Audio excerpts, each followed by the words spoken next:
datang di Siniar Bahasa dan Sastra, ruang dengar untuk kita yang ingin menggali lebih dalam tentang bahasa, sastra, dan segala dinamika di dalamnya. Saya, Josephira, yang akan menemani kalian dalam episode kali ini dengan topik yang sangat menarik, yaitu multibahasa dan keberagaman identitas. Bahasa bukan hanya sekedar alat komunikasi, tetapi juga cerminan dari siapa kita. Setiap kata, dialek, dan cara kita berbicara bisa mengungkap latar belakang budaya, pengalaman, dan bahkan cara berpikir kita. Di era globalisasi seperti sekarang, banyak dari kita tumbuh dalam lingkungan multibahasa, entah karena faktor pendidikan, lingkungan sosial, atau tuntutan profesional. Tapi, bagaimana penggunaan lebih dari satu bahasa mempengaruhi identitas kita? Apakah kita menjadi orang yang berbeda ketika berbicara dalam bahasa yang berbeda? Betul banget tuh Kak Jose. Halo sahabat bahasa, senang bisa bergabung di sini. Saya Sananda Raira dan saya sangat setuju dengan apa yang sudah disampaikan oleh Kak Jose. Bahasa itu bukan hanya soal komunikasi, tapi juga soal siapa dan bagaimana kita melihat dunia. Saya pribadi tumbuh di lingkungan yang memiliki multibahasa dan saya merasa itu memberi saya perspektif yang berbeda dalam berinteraksi dengan orang lain. Kadang-kadang saya merasa seperti memiliki kepribadian yang sedikit berbeda tergantung bahasa yang saya gunakan, dan itu cukup menarik untuk dipelajari. Halo semuanya, saya Vina Nur Aziza. Senang juga bisa bergabung untuk diskusi kita kali ini. Saya juga ingin menambahkan bahwa keberagaman bahasa tidak hanya mempengaruhi cara kita berkomunikasi, tapi juga bagaimana kita menavigasi identitas sosial kita. Sebagai contoh, ketika kita berbicara dalam bahasa ibu, kita sering merasa lebih di rumah dan terhubung dengan budaya asal kita. Tapi saat kita berbicara dengan bahasa lain, kita bisa merasakan adanya perubahan, baik dalam cara berpikir maupun dalam cara kita diterima oleh orang lain. Menurut saya, ini sangat menarik untuk dieksplorasi lebih dalam. Wah, menarik sekali. Saya setuju dengan apa yang Kak Kansa dan Kak Azizah katakan, bahwa bahasa itu memberi kita banyak lapisan identitas yang kadang tidak kita sadari. Memang, dalam setiap interaksi yang melibatkan bahasa, kita bisa merasa seolah-olah memainkan peran yang berbeda. Ada kalanya kita lebih terbuka, lebih emosional, atau lebih serius, tergantung bahasa yang kita gunakan. Namun, apakah ini berarti kita menjadi orang yang berbeda dalam arti yang lebih dalam, atau justru ini adalah bagian dari siapa kita yang lebih kompleks? Itulah yang ingin kita selidiki lebih lanjut di episode kali ini. Sekarang, mari kita mulai dengan membahas bagaimana pengaruh lingkungan multibahasa terhadap pembentukan identitas kita, dan apakah identitas kita benar-benar berubah tergantung pada bahasa yang kita gunakan. Kita akan mendalami topik ini dengan lebih mendalam bersama Kak Kansa dan Kak Azizah. Oke, kita mulai dengan Kak Kansa. Bahasa sering disebut sebagai cerminan budaya. Nah, apa sih menurut Kak Kansa maksudnya? Jadi setiap bahasa itu berkembang dari budaya yang melahirkannya sih. Kita bisa melihat dari kosakata, ungkapan, bahkan cara berbicara kita. Bahasa bukan hanya sebagai alat komunikasi, tetapi juga mencerminkan nilai, norma, dan struktur sosial dalam masyarakat. Misalnya nih, dalam bahasa Jawa terdapat tingkatan kesopanan yang kompleks, kayak seperti contohnya moko lugu, moko alus, krama lugu, dan kromo inggil. Nah, sistem ini menunjukkan betapa pentingnya penghormatan terhadap hierarki sosial dalam masyarakat Jawa, di mana usia dan status seseorang sangat menentukan cara berbahasa. Penggunaan bahasa yang tepat tidak hanya menghindari kesalahan sosial, tapi juga menjadi cara untuk menunjukkan kedekatan atau penghormatan terhadap orang lain. Dan di sisi lain, bahasa Indonesia tidak memiliki sistem kesopanan yang sekompleks bahasa Jawa. Meskipun ada penggunaan kata seperti Anda untuk yang lebih dihormati dan kamu untuk teman sebaya, bahasa Indonesia lebih sederhana dan tidak memerlukan perbedaan tingkat kesopanan yang mendalam. Dan ini mencerminkan budaya Indonesia yang cenderung lebih setara dan tidak menekankan hierarki seketat masyarakat Jawa nih Kak.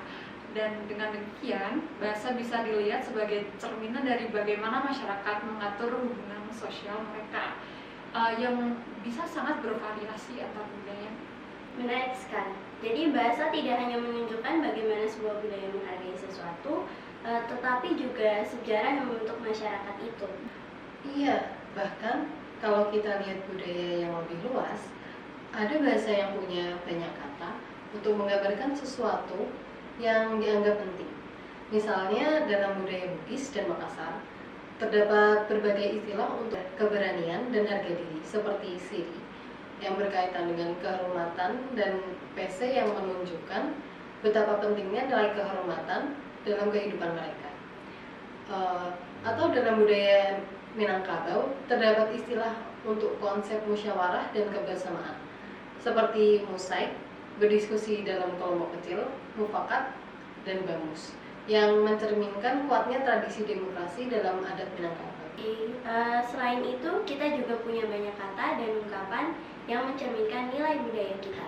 Misalnya, dalam bahasa Indonesia ada banyak istilah untuk hubungan kekeluargaan yang sangat detail. Kakak, adik, sepupu, paman, bibi, dibandingkan dengan bahasa Inggris yang hanya punya uncle dan aunt. Itu mencerminkan betapa pentingnya konsep keluarga dalam budaya kita. Betul banget nih Kak. Bahasa itu juga tidak hanya mencerminkan budaya, tetapi juga membentuk cara kita berpikir. Salah satu contohnya nih yang menarik adalah perbedaan struktur kalimat antara bahasa Inggris dan bahasa Indonesia. Dalam contoh di bahasa Inggris, setiap kalimat ini harus memiliki subjek seperti dalam contohnya I eat atau he sleeps. Dan ini menunjukkan ciri khas bahasa Inggris yang menekankan subjek, individu, dan aksi yang dilakukan oleh individu tersebut. Cara berpikir yang tercermin di struktur kalimat ini cenderung lebih individualis, di mana fokus utama adalah pada tindakan yang dilakukan oleh seseorang tersebut. Sementara itu, dalam bahasa Indonesia, kita sering kali tidak memerlukan subjek yang untuk membuat kalimat yang lengkap. Misalnya dalam kalimat makan dulu ya, kita tidak perlu menyebutkan siapa yang makan, karena sudah jelas bahwa orang yang diajak bicara yang itu yang dimaksud. Bahasa Indonesia juga lebih fleksibel dalam hal ini, dan ini bisa mencerminkan cara berpikir yang lebih kolektif. Dan dalam konteks budaya Indonesia sendiri, ada kecenderungan untuk lebih fokus pada kelompok atau situasi yang situasi bersama daripada menyoroti individu sendiri. Oke, wah, berarti ini bahasa tidak sebagai hanya alat komunikasi, tetapi juga membentuk cara kita melihat dunia.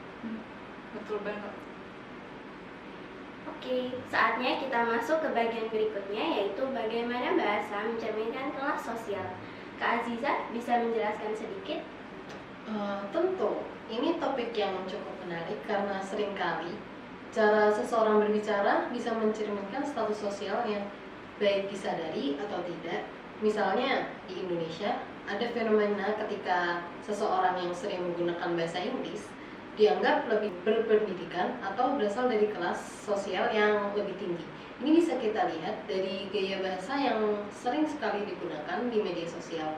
Misalnya anak-anak muda yang berbicara dengan campuran bahasa Inggris seperti vibes-nya bagus banget nih, atau ih aku kurang relate. Penggunaan kata-kata ini mencerminkan pengaruh budaya global dalam cara anak muda berkomunikasi, terutama di lingkungan urban yang sering terpapar bahasa Inggris. Melalui media sosial, film, dan musik, ini juga sering dikaitkan dengan kelompok sosial tertentu, misalnya anak-anak kota atau kelas menengah atas. Iya, setuju. Saya juga sering melihat fenomena ini, terutama dengan istilah jaksel. Iya betul, dan ini bukan hanya soal bahasa Inggris ya, tapi juga bagaimana seorang berbicara.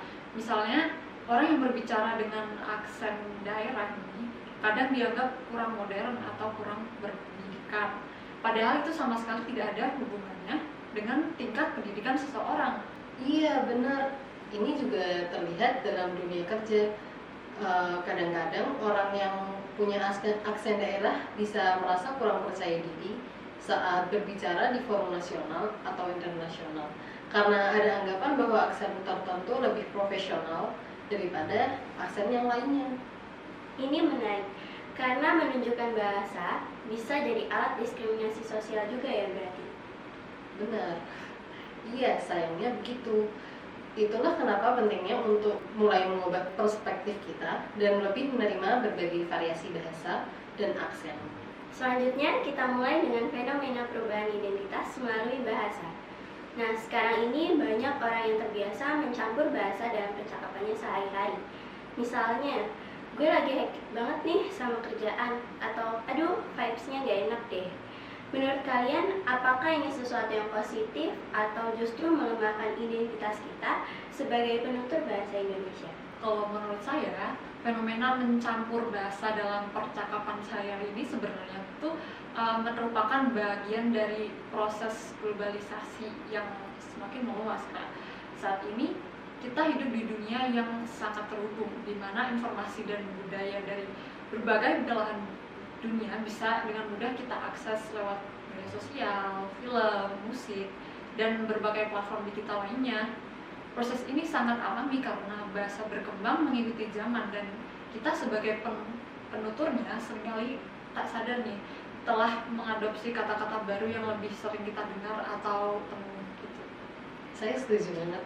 Tapi di sisi lain, kita juga harus berhati-hati kalau kebiasaan ini terus berlanjut tanpa kesadaran akan penggunaan bahasa yang baik, bisa jadi malah melemahkan kemampuan kita dalam berbahasa Indonesia yang benar. Berarti ini seperti pedang bermata dua ya. Di satu sisi memperkaya bahasa dan di sisi lain bisa berpotensi mengurangi penggunaan bahasa Indonesia yang baik dan benar. Betul sekali, kuncinya adalah keseimbangan. Kita perlu menyerap bahasa asing, tapi jangan sampai kehilangan identitas kebahasaan kita. Sekarang kita masuk ke topik berikutnya, yaitu bahasa gaul dan slang yang banyak digunakan di media sosial. Kata-kata seperti bestie, healing, vibes, dan sebagainya makin populer. Banyak anak-anak muda lebih sering menggunakan istilah itu dibandingkan dengan padanan dalam bahasa Indonesia. Saya perhatikan kalau kita berselancar di media sosial, komentar-komentar seperti aduh healing dulu guys, atau vibes-nya estetik banget deh, itu jadi hal yang biasa. Gimana menurut Kak Kansa dan Kak Aziza soal tersebut? Menurut saya fenomena ini sebenarnya wajar, apalagi di kalangan anak muda yang selalu ingin terlihat relevan dan terkoneksi dengan tren-tren yang terjadi di global. Bahasa itu kan dinamis, selalu berkembang sesuai zamannya. Jadi istilah-istilah baru itu muncul sebagai bagian dari identitas kelompok. Dulu mungkin kita lebih banyak pakai bahasa daerah atau bahasa gaul khas Indonesia, tapi sekarang pengaruh dari media sosial dan global membuat kosakata kita makin bercampur. Benar sekali ya Kak Ziza. Saya juga setuju kalau bahasa itu memang berkembang, tapi kadang saya berpikir kalau kita terlalu sering pakai istilah dari bahasa asing, nanti kosakata asli kita bisa terkikis. Padahal bahasa Indonesia juga punya banyak kata yang bisa menggambarkan perasaan atau situasi dengan baik. Contohnya kata healing sering sekali dipakai, padahal kita punya kata seperti menyegarkan diri atau melepas penat yang sebenarnya itu artinya sama. Menarik sekali. Saya jadi kepikiran apakah ini artinya kita perlu mengadaptasi kata-kata baru ini atau tetap mempertahankan kosakata asli. Kalau dipikir-pikir, ada juga bahasa gaul zaman dulu yang sekarang hampir tidak dipakai lagi. Misalnya, jayus atau kepot yang dulu populer sekali, tetapi jarang sekali terdengar saat ini. Apakah mungkin tren bahasa ini memang sering datang dan pergi seiring waktu?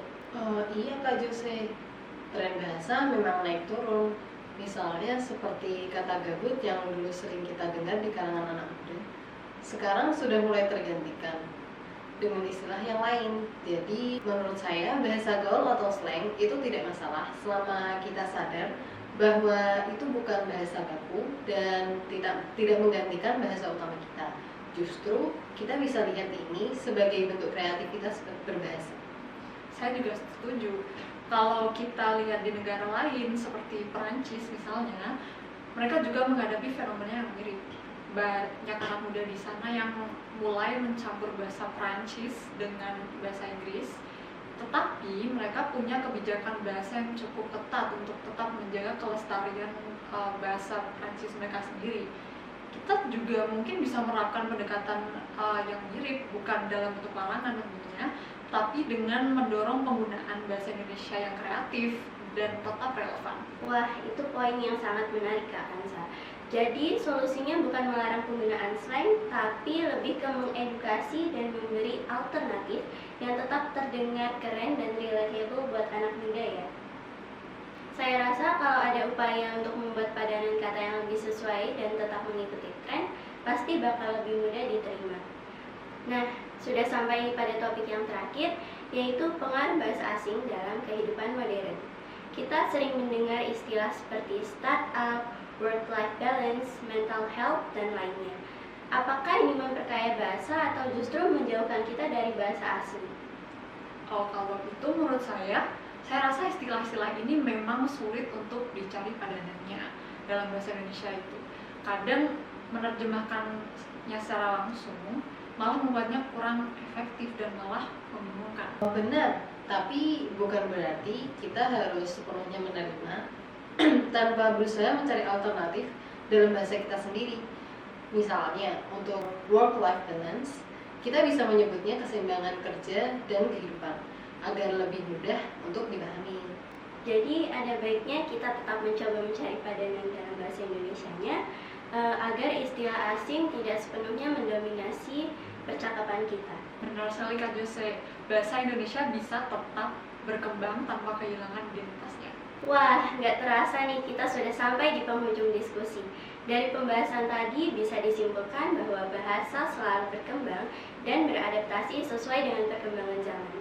Tetapi kita sebagai orang Indonesia juga punya tanggung jawab untuk tetap menjaga bahasa Indonesia agar tetap kuat dan relevan. Setuju, kita boleh mengadopsi istilah asing, tapi jangan sampai merupakan bahasa nasional kita sendiri. Benar sekali, dan jangan lupa juga bahasa daerah kita adalah bagian dari kekayaan budaya yang perlu terus dilestarikan. Betul sekali, jadi mari kita pegang tagline ini. Utamakan bahasa Indonesia, lestarikan bahasa daerah, dan kuasai bahasa asing. Terima kasih untuk Kak Kansa dan Kak Azizah yang sudah berbagi pendapat pada hari ini. Dan terima kasih juga buat kalian yang sudah mendengarkan siniar ini. Sampai jumpa di episode berikutnya.